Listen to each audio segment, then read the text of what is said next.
It started with silence, just us, the lake, and the echoes of things we never said.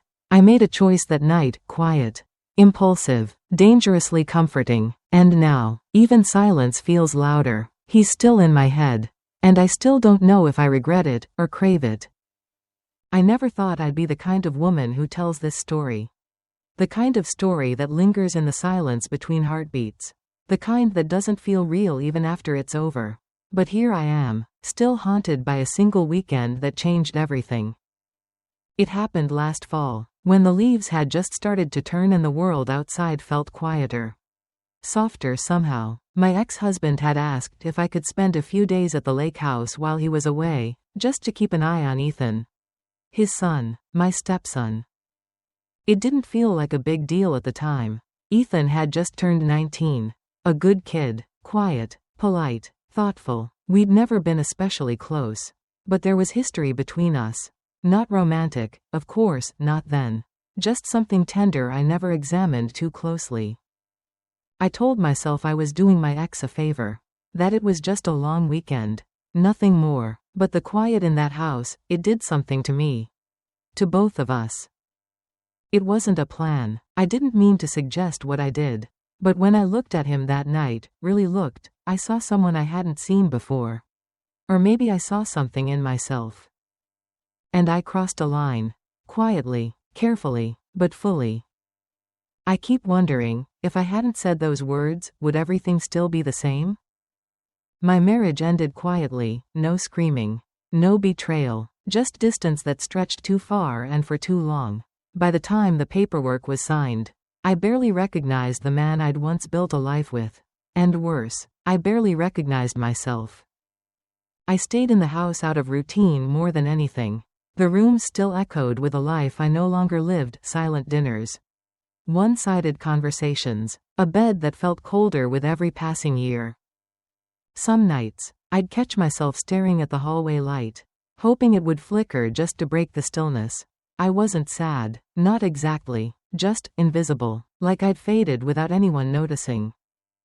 Friends stopped calling, or maybe I stopped answering, I can't remember which came first. The only time I felt seen was during work meetings or in passing smiles at the grocery store. That's what made the lake house feel almost like a break. A shift, even if temporary, even if unspoken. So when my ex called and asked me to look after Ethan while he traveled, I didn't hesitate. Not because I missed them, but because I missed feeling needed. Even for a little while. Ethan wasn't mine, not by blood, but there were years when it felt like he was. I met him when he was 8. All messy hair and shy smiles. He used to trail behind me in the kitchen, asking if he could help stir the pasta or set the table. Back then, he called me Miss Rachel until one day it quietly became just Rachel. When I married his father, I stepped into a role no one really defined. Not quite a mother, not quite a friend, something in between. I never forced it. I just showed up, made snacks, helped with school projects, asked about his day, little things. But life got louder. He got older. Teen years came, and with them, distance. He moved in with his dad full-time when his mom relocated. But by then, we barely talked beyond polite hellos. After the divorce, it was like we'd both silently agreed to step out of each other's orbit. Still, I kept photos of him on the fridge. Old ones. Him laughing with a mouth full of frosting. Him asleep on the couch with a comic book on his chest. So when I walked into that lake house and saw him again, taller now, his voice deeper, his eyes more still than I remembered, it was jarring. He smiled when he saw me. A simple, "Hey, Rachel," but something in the way he looked at me made me pause. Like he was seeing me, really seeing me, for the first time in years. The lake house sat quietly at the edge of the water, tucked beneath a canopy of gold and amber trees. It had always felt a little removed from the rest of the world, no nearby neighbors. No city sounds, just stillness, water, and the creak of old wood. When I arrived, Ethan was already there. He opened the door in sweatpants and a hoodie. His hair tousled like he'd just rolled out of bed. "Hey," he said casually, stepping aside to let me in. It felt strange being back. Familiar but distant. The furniture hadn't changed, but the air between us had. We exchanged small talk as I unpacked weather, school, work. He told me he'd been taking online classes, helping his dad with yard work, trying to stay out of trouble, as he put it with a grin. The first evening was quiet. We made frozen pizza, sat on the couch with an old movie playing in the background. I sat at one end, he at the other. It was comfortable, easy. But sometime after dark, the power flickered, just a second, then again. Finally, the lights blinked out completely. Well, that's not creepy at all, I joked, feeling my way toward the kitchen for candles. Ethan followed with his phone flashlight, our shadows stretching long on the walls. We lit 3 candles, placed them on the coffee table. The room glowed soft and warm, like an old memory. He looked at me through the light.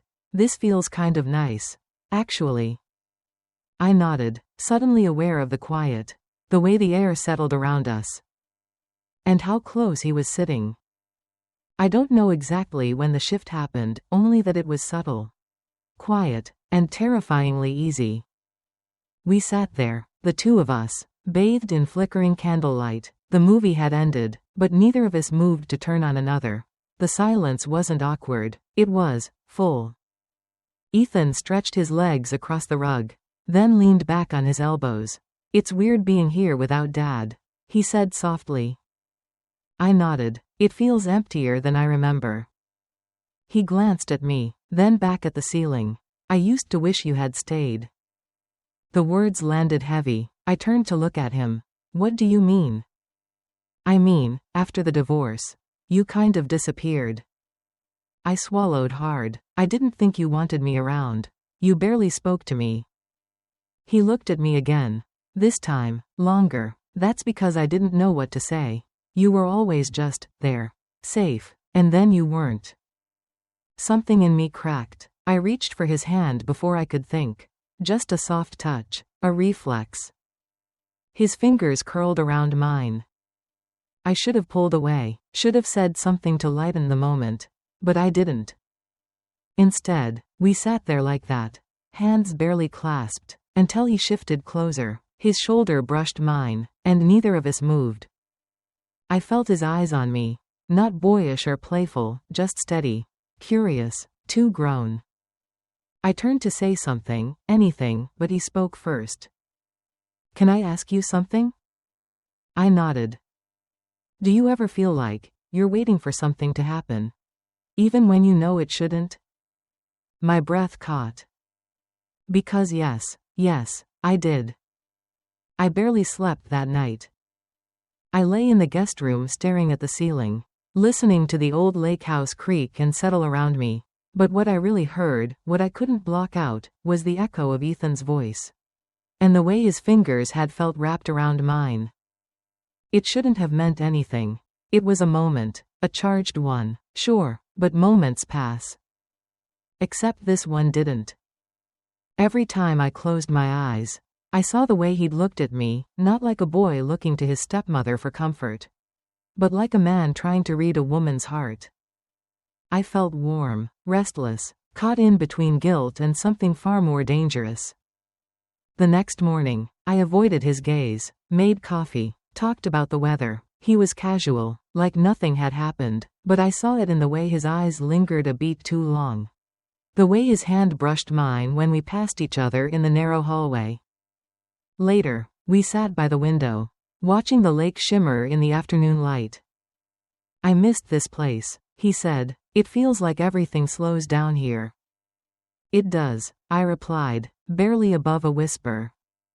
There was a pause, a silence that felt suspended in air. I missed you too, he added. I turned to him. His hand found mine again, this time with intention. There was no trembling, no question. My heart pounded, but I didn't pull away. I didn't speak, I just let the weight of the moment settle between us. And when he leaned just slightly closer, I didn't stop him. I couldn't. The morning after felt unreal. Sunlight streamed through the lake house windows like nothing had happened. like the world hadn't shifted beneath me. But it had. Ethan was already in the kitchen when I came down. He smiled, small, casual, like everything was fine. I, on the other hand, could barely breathe. The weight of what had happened sat in my chest like a stone. Not because it was violent or wrong in the usual ways, but because it had felt natural. Worse, it had felt comforting. And that terrified me. We made small talk over breakfast. I asked about his classes. He asked about work. Neither of us mentioned the night before. But every pause between words felt heavy, like we were tiptoeing across thin ice. He moved like nothing had changed. I moved like everything had. At one point, he reached for the jam just as I did, and our hands touched again. Not electric, not dramatic, just a simple brush of skin. But my body flinched like I'd been burned. I can head out for a bit. Give you space, he offered, his tone soft. I shook my head too quickly. No, it's fine, I'm fine. He didn't press, just nodded and went to wash his dish. But the silence that followed screamed. After he left the room, I sat at the table alone, fingers curled around a cold coffee mug, staring out at the still water. What had I done? I wasn't his mother. I wasn't even in his life anymore. Not really, but I had held him, listened to his breath, let him touch me like he belonged there. And I had wanted it. The shame came in waves. But under it all, deeper still, was something else, something I didn't want to name. Longing. That night, I stood in front of the bathroom mirror longer than usual. The house was quiet. Ethan had gone to his room hours earlier, but I could still feel him. Like a presence just beyond the edge of thought. I stared at my reflection, searching for something. Guilt, maybe, shame, but mostly, I just saw confusion. How had we gotten here? It wasn't supposed to go this far. A few conversations, a moment of comfort, but now it felt like we were teetering on the edge of something irreversible. I went to bed early, hoping sleep would bring clarity. It didn't. Sometime after midnight, I heard soft footsteps outside my door. Then, 3 gentle knocks. I held my breath. I didn't move. Then his voice, "Rachel?" Quiet, hesitant, familiar. I opened the door. Ethan stood there, hoodie pulled tight, eyes low. "I couldn't sleep," he whispered. I needed to talk." I stepped aside. He walked in slowly, like he was waiting for me to change my mind. We sat on the edge of the bed, silence pressing down like a second blanket. "I didn't mean to mess things up," he said. "You didn't," I replied too quickly. "I'm just trying to understand what this is." His eyes searched mine. "It's real, at least for me." I looked down at my hands. "It can't be." "Why?" he asked. Not defiantly, just broken. "Because it's not right," I said softly. "Because the world wouldn't understand." He nodded, but didn't move. Neither did I. I knew what I should say. I knew what the right thing was. But as he reached out and gently touched my wrist, I didn't pull away. I leaned into the warmth of it. Into him. And I hated myself for how much I needed that. We didn't speak of it the next morning. The sun rose like it always did, casting soft golden light across the kitchen table as if nothing had changed. Ethan poured coffee, scrambled eggs, and hummed along with the radio like he had the day before. But everything had changed. He looked at me across the table, the same way he had looked at me the night before, open, calm, expectant. I couldn't meet his gaze. Later, while folding sheets and packing my things, I found a photo tucked behind an old book on the shelf. Ethan at 11. Grinning wide, frosting on his nose, standing between me and his father. I stared at it for a long time. We had looked like a family then. Now, I wasn't sure what we were. Before I left, Ethan walked me to the car. He didn't try to hold me, didn't kiss me, didn't ask when we'd see each other again. He just looked at me, and I saw something behind his eyes, something I didn't want to name. Disappointment? Hope? Both? Thanks for staying, he said, voice soft. For everything. I nodded, gripping the steering wheel too tightly. Be good, Ethan. He smiled a little. I'll try.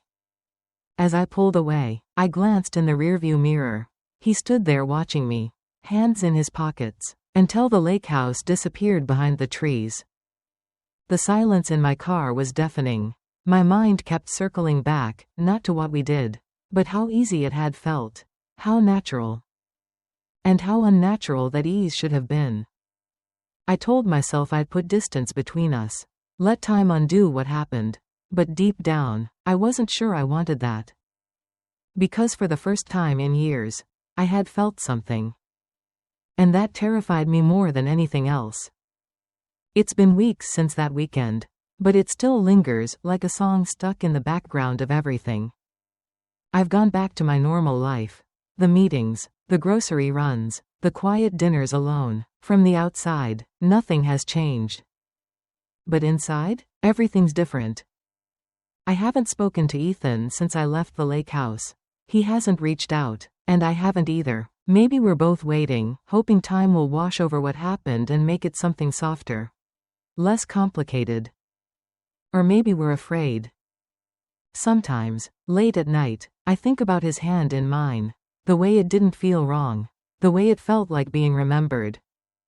And then I think about what it means to cross a line you can't uncross. Not in public, not out loud, but in your heart. Was it love, loneliness, grief, a craving for connection so deep it blurred the lines of right and wrong? I don't know. What I do know is that for a few brief moments, I didn't feel invisible. I felt held, wanted. And for someone like me, that feeling is harder to walk away from than most people will ever understand. You can judge me, you probably should. But before you do, ask yourself. If the only person who ever truly saw you was the one you weren't supposed to want, what would you have done?